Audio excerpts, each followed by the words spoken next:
Всем привет! Очередная кофеварочка DeLonghi, рожковый аппарат.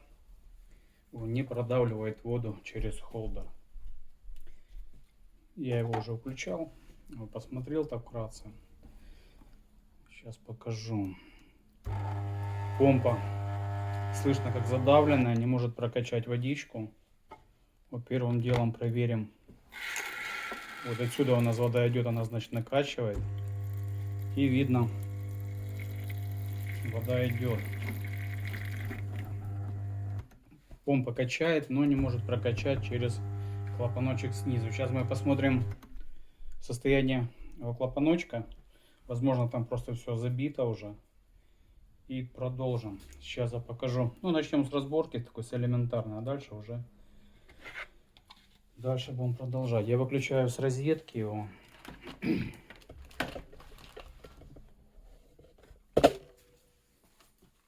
Питание я ему отключил. Снимаю поддон. Мне надо, так, не забыть убрать воду, потому что сейчас буду его переворачивать. Есть. Нам надо открутить вот этот винт, если видите, и мы сможем потом посмотреть. Я сейчас кину полотенечко, потому что буду его туда-сюда ворочать, чтобы людям не царапать. Так. Что у нас там идет за... Так, ладно, сюда отвертками будет тяжело доставать, поэтому мы открутим сейчас вот эту нижнюю крышку. Кстати, вот идет модель аппарата, ну я еще в описании добавлю. Я откручу сначала 4 самореза, для того, чтобы удобнее было туда добраться, к самому клапаночку. Так, коробочка, наша коробочка любимая, для того, чтобы не растерять это все.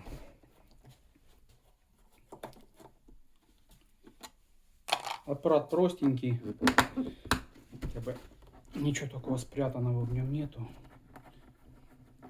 Насколько целесообразно его ремонтировать, я бы, честно говоря, не знаю. Если просто подзабитый почистить, ну, может быть, есть смысл. Если какой-то серьезный ремонт, ну, это надо думать, потому что если он вам ценен как память, либо как историческая реликвия, может быть.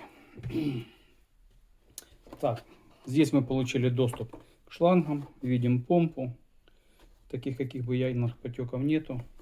Здесь у нас крестовая отвертка нужна, мы откручиваем.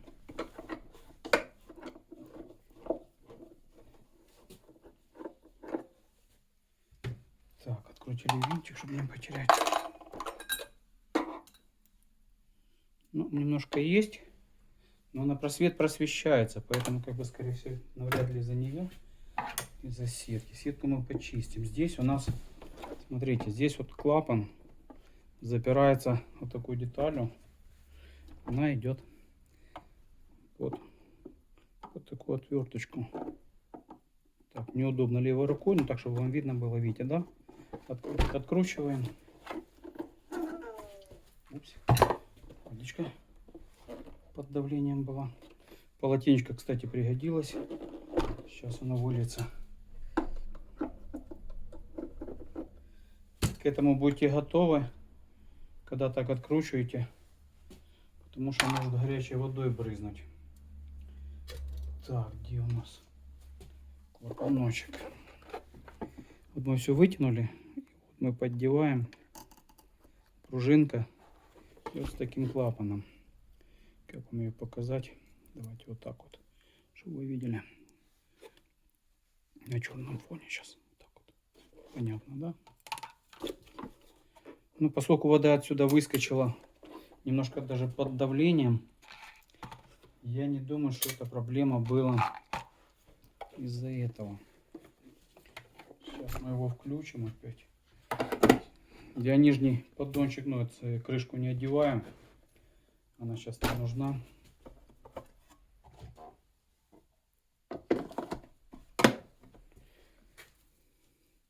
Так, подставим коробочку, чтобы у нас вода не побежала лишняя. Мне нужное место. Так, включаем. Сейчас я поставлю, чтобы видно, наверное, было.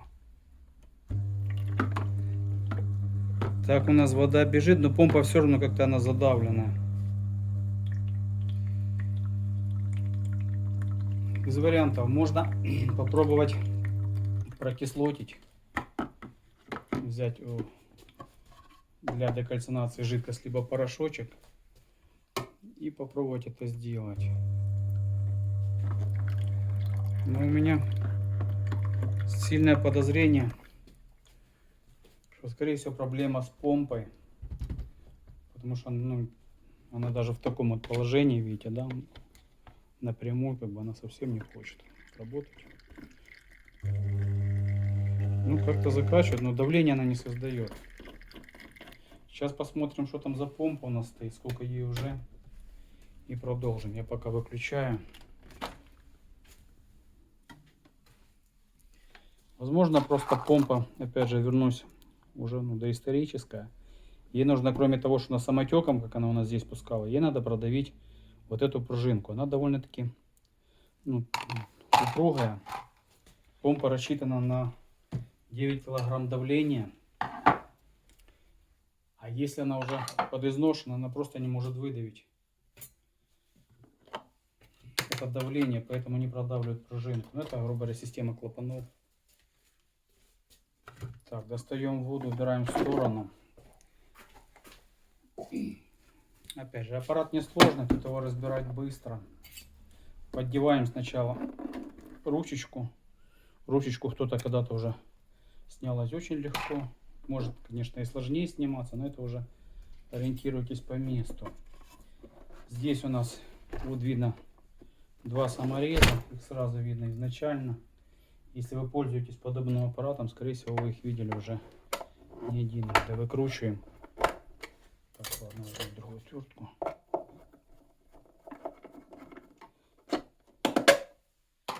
Закидываем сюда. С этой стороны. С этой стороны как-то крутится, но, по-моему, холостую. Ладно. Так, здесь у нас два самореза видно, да? Сейчас мы их тоже открутим. И у нас должна верхняя крышка полностью подняться.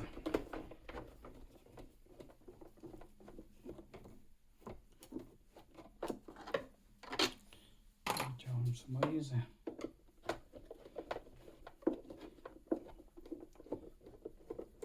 Вон, верхняя крышка у нас уже пошла подниматься.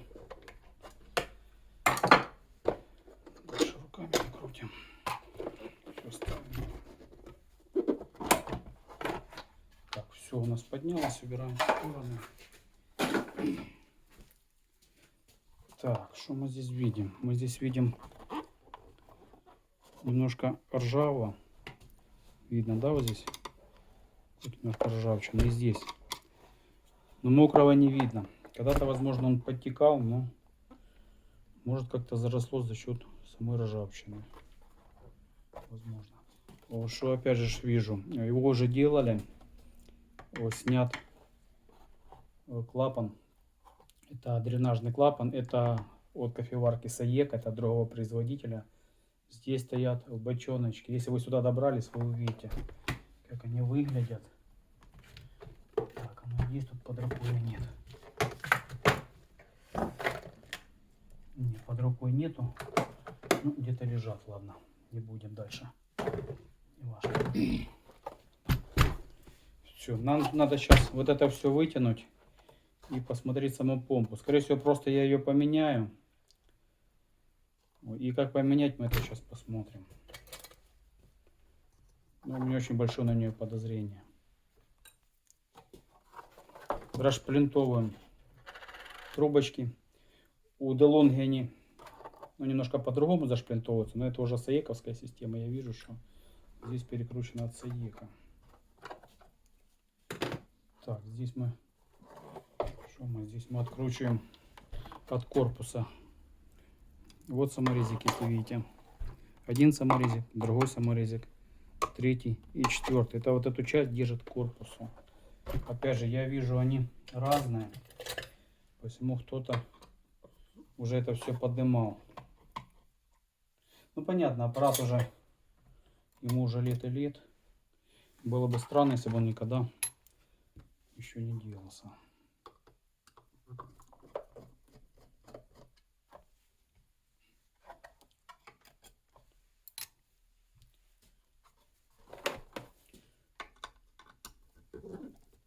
Честно говоря, я даже не знаю, когда эти модели выпускать перестали. Но если помпа родная, мы сейчас по годам примерно поймем. Там на помпе всегда дата стоит. Поэтому мы ее сейчас вычислим. Есть. Нам будет мешать вот этот переключатель. Мы его тоже выдернем. Снимаем светодиодики, чтобы не мешали. Снимаем эту ручечку. Она точно так же у нас поджата. Мы ее аккуратненько, чтобы не сломать, снимаем. Здесь у нас два крепления, которые мы сейчас тоже открутим.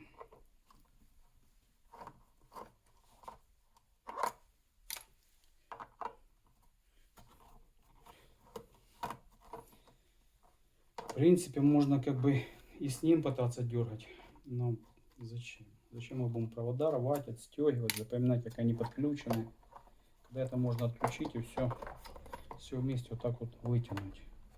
Так, здесь мы все. Сейчас, секундочку. Нам будет мешать вот этот шланг от трубки пара. Мы его тоже снимем. Опять полотенечко пригодилось, да, чтобы налито не было. Хотя можно было это предусмотреть. Так, все у нас поднимается. Здесь у нас еще. Так, водичка. Видите, да, вы когда будете все это разбирать, водичка будет стекать еще с бойлера, с трубок. Поэтому опять же будьте к этому готовы. Пока она там стекает, я сейчас вам покажу. Пока пальцем ее прикрою. Нам мешают вот эти шланги, не дадут вытянуть полностью. Мы откидываем от помпы и откидываем вот здесь вот. Так, вытягиваем шнур, потому что будет мешать. Мы сейчас полностью все эти кишки вытянем ему. Вот таким образом. Сейчас. Я его ставлю. За помпу буду. Так, провод зацепился. Все, вот так мы это все вытянули. Здесь у нас практически ничего не остается. Один голый корпус. Мы получили доступ полностью к аппарату. Ну, точнее, к внутренностям. При большом желании, если есть необходимость. Так, сейчас воды наливаем. Сейчас я ее солью все-таки. Судя по тому, что все нормально сливается, слышу, как она булькает внутри, он чистый внутри. Проблема именно с помпой. По помпе смотрю, какие-то окислы.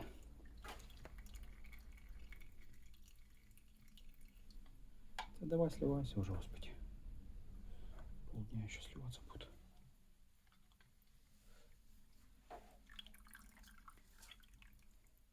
Ладно, немножко наше время занимает. Но никуда мы не денемся. Мы сейчас воды просто нальем пару стаканов.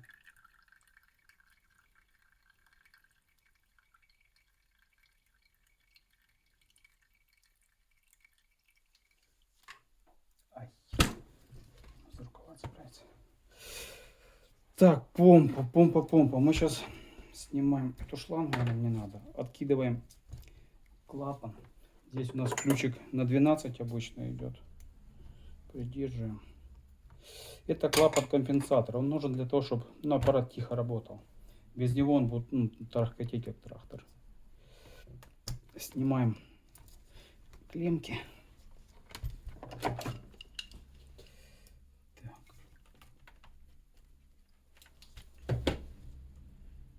Так, тут здесь термоусадка. Не хочется ее лишний раз тыкать, но придется. Так она не сдернулась. Где она у нас идет? С этой стороны. Есть. Так, снимаем помпу. Что у нас по помпе сейчас? Вот у нас здесь маркировка. Такая. Ну, сейчас гляну.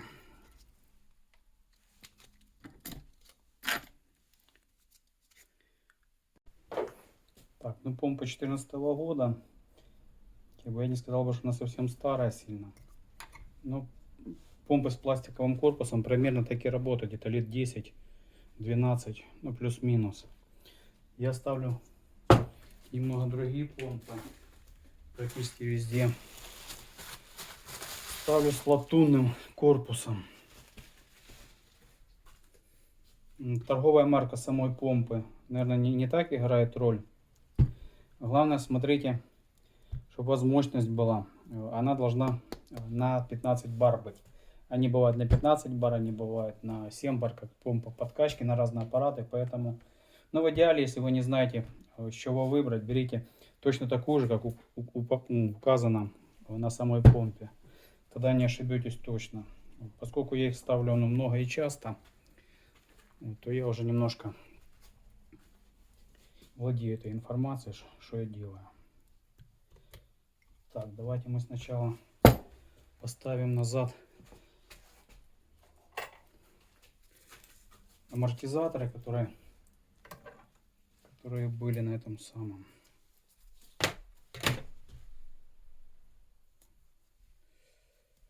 На той помпе. Ну, она будет по корпусу, чтобы не играла у нас, не тарахкотила. Там места мало в этих аппаратах. Все, ставлю назад.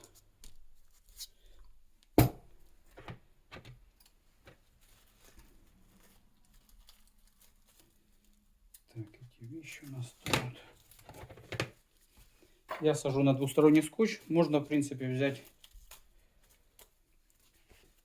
и новые подушечки какие-то, ну, с какого-нибудь утеплителя. Ну, зачем, если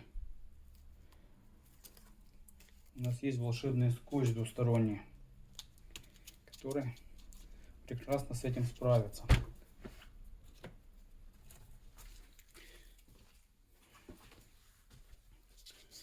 Все, вот такой у нас теперь имеет вид. Вставляем ее назад. Точнее, посадочное место. Защелкиваем здесь вот у нас. И прикручиваем клапан-амортизатор. Дренажный клапан. Я уже, по-моему, говорил, да, он у нас для того, чтобы аппарат тише работал. Без него может сильно громко. Но хотя бойлер у нас объемный, ну, емкостный, то, в принципе, этого эффекта не должно быть. Этот эффект сильно слышно, ну, эффект гидроудара на улитках, скажем так, да, другие бойлера других типов. Есть бойлера, в которых нету стакана воды, и оно идет как гидроудары, постоянно сильно слышно. Так, пристегиваю сразу шланг дренажа, одеваю клеммки. Полярность здесь как бы роли не играет, но главное, чтобы она у нас достала. Так, сразу оденем. Куда ты текаешь? Сразу оденем трубочку тефлоновую. Сейчас мы ее смажем.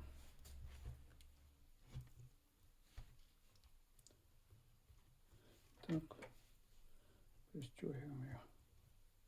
Все, встала. И будем закидывать все назад в аппарат. Что у нас тут? Что у нас тут еще мы могли забыть? Вроде пока ничего не видно. Сразу, наверное, прикрутим этот клапаночек. Грибочком вниз он идет. Как мы его доставали, он играет роль, когда вода надавливает, он сжимает и пропускает водичку. Можно было и потом это, конечно, сделать, но так удобнее. Сильно не пережимаем, без фанатизма. Резьбу нам не надо провернуть. Это латунь все-таки, она очень мягкая. Можно это все выкрутить в обратную сторону. Ну и тогда уже точно дальнейший ремонт потеряет любой смысл.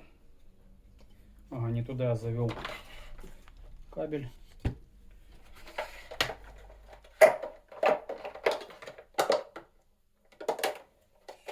Заводим кабель.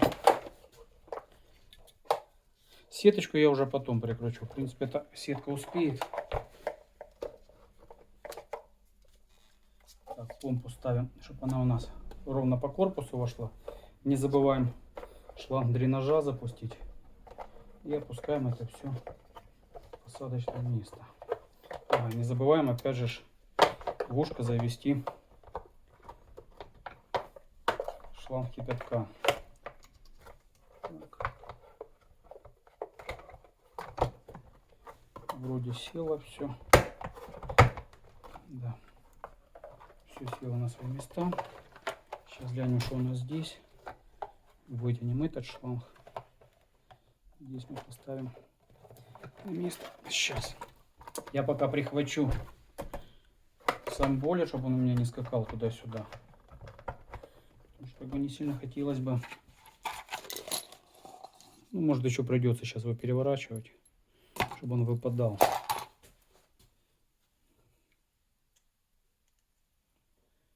Так, сейчас. Давай сначала здесь прихватим. Так, а камера у нас ушла совсем вниз, да? Сейчас я немножко отдалю, вот так вот, будет лучше видно. Так, есть.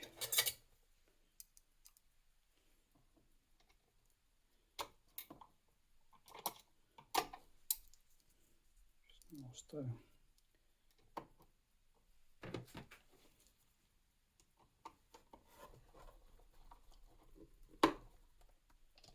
Так, все, он уже держится.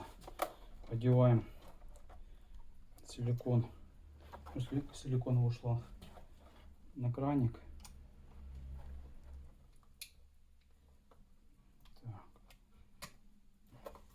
Все, одели шлангочку, потом выжали скрепочку и обжимочку. Поставили назад ее в посадочное место. Так, чтобы она у нас... Ну, в принципе, здесь в любом случае, если он не забьется, давления нету. Она будет и так держать хорошо. Так, здесь все есть. Так, это я пока на место не ставлю. Мне надо будет его для начала включить. Уже если все нормально будет давить, тогда поставлю все на место и обтяну. Пока подключим. Здесь у нас все шланги. Так, ставим. Я пока отдерну здесь. Видно, да? Подключаем шланг к помпе. Заводим. Так. И этот шланг одеваем сюда на дренаж. Я его не завожу в это место. Почему? У нас стоит неродной клапан-компенсатор. И эта шланга у нас немножко короче. Поэтому она сильно натянута, чтобы она не спрыгнула. Я пока накину крышку нижнюю. Просто чтобы она у меня не болталась туда-сюда. Я ее не буду зажимать. Где ее? А, господи, вверх ногами. Я ее пока не зажимаю, но просто чтобы ничего не выпрыгивало. Пускай будет так. Так, ставим водичку. Так, ладно, наберем сначала немножко, чтобы у нас было.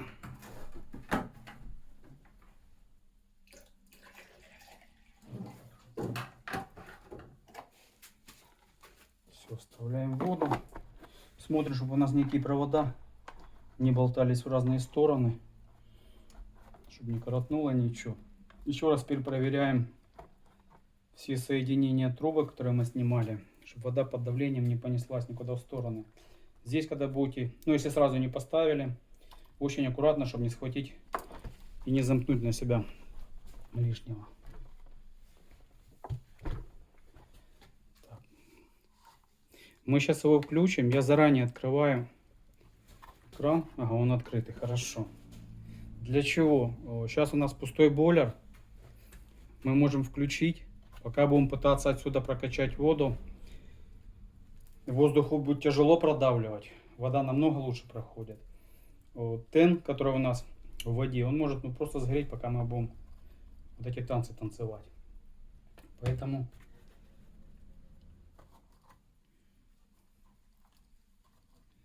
так, положу на всякий случай, чтобы на металл не лягло. Поэтому я заранее открыл. Нам надо, чтобы вода сразу прокачалась, полный бойлер закачать. Включаю и открываю. Звук помпы поменялся, если слышите. Воздух, слышу, выгоняет.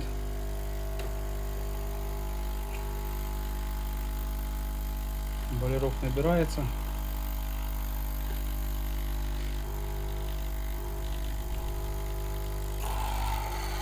Видите, да, с каким давлением пошла? Вот. На этой помпе намного давление веселее. Сейчас я ее переставлю чуть-чуть вот сюда, чтобы вам было лучше видно. Переставлю коробочку.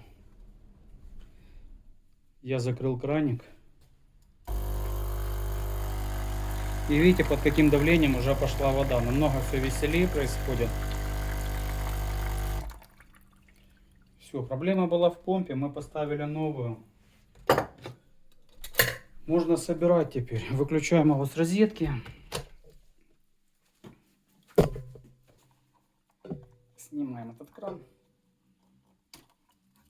Вытягиваем воду. Убираем отсюда все.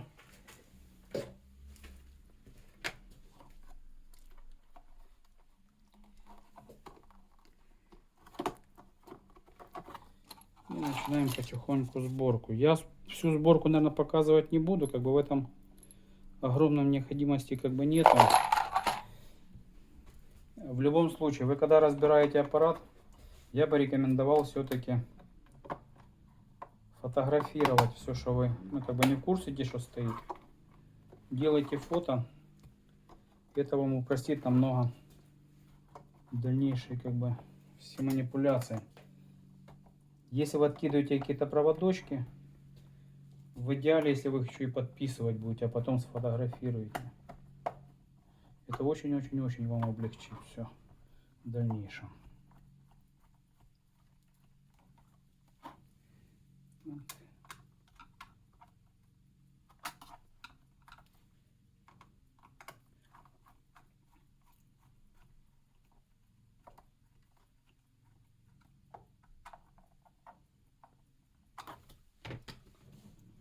Сейчас мы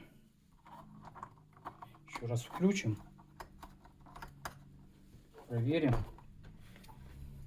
Дальше мне надо будет прикрутить сеточку на место, поэтому я скину крышку. Давайте мы сейчас ее прикрутим, потом уже все закончим это видео. Дальше просто будет прикручиваем пару саморезов, то и все, на этом все закончится.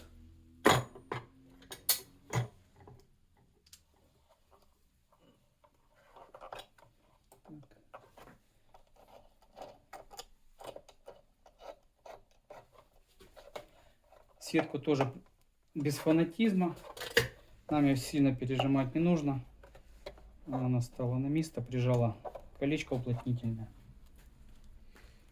И ставим на место эту крышку нижнюю. Не забываем нужной стороной. Все, я его уже только прикручиваю. Аппарат полностью готов. Как бы, верхние крышки тут просто вставить 2 самореза. Не буду занимать ваше время. Спасибо за тем, кто досмотрел.